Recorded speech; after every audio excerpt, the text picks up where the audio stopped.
The Josh Duggar was found guilty on child pornography-related charges toward the end of last year, but it took some time to get him into the federal prison system.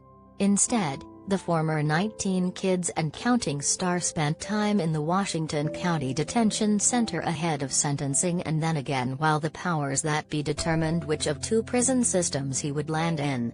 He ultimately ended up at Seagoville, and a new report has shared details about what Duggar's life behind bars has been like.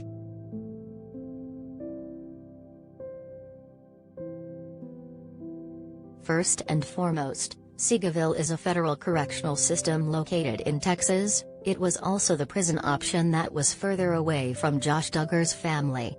However, it's also a prison system with a sex offender treatment program the other system, Texarkana, did not have. Though news of Duggar's transfer broke the day it occurred, it took a few days to determine where the reality personality had landed.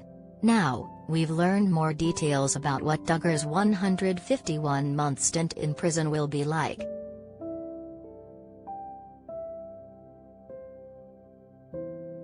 We already knew Josh Duggar would not be allowed any conjugal visits with his wife Anna during his time behind bars, but a new report over at TMZ indicates Seagoville requires a military-like attention to detail from its inmates.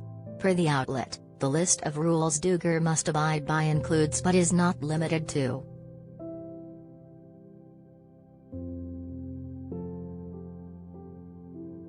making his bed military style by 7:30 a.m. every morning. Committing to a daily list of chores including sweeping, mopping and taking out the trash. Stopping all loud talking and noise by 9:15 p.m. at night. Noise must cease by midnight.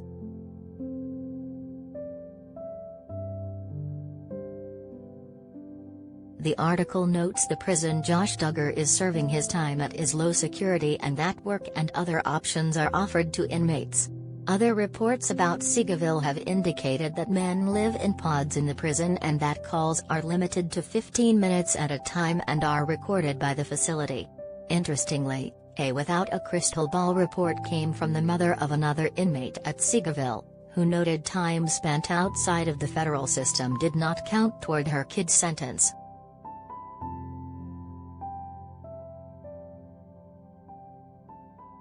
If that part is true, Josh Duggar was only transferred to Seagoville a little over a week ago, so that lengthy amount of time he spent in the detention center between the end of his trial and his shift to the federal correctional facility might have been moot.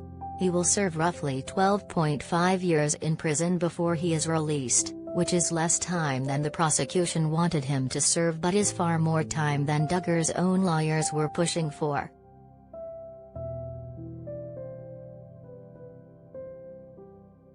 Once he is out of prison, Josh Duggar will still face 20 years of restrictive probation. This includes the possibility of being asked to take a lie detector test at any time. He will need to get permission to use any kind of device that is able to store photos. He also will not be able to be alone in a room with his children and will lose other freedoms, including the ability to obtain a medical marijuana card. He will not be able to access porn of any kind.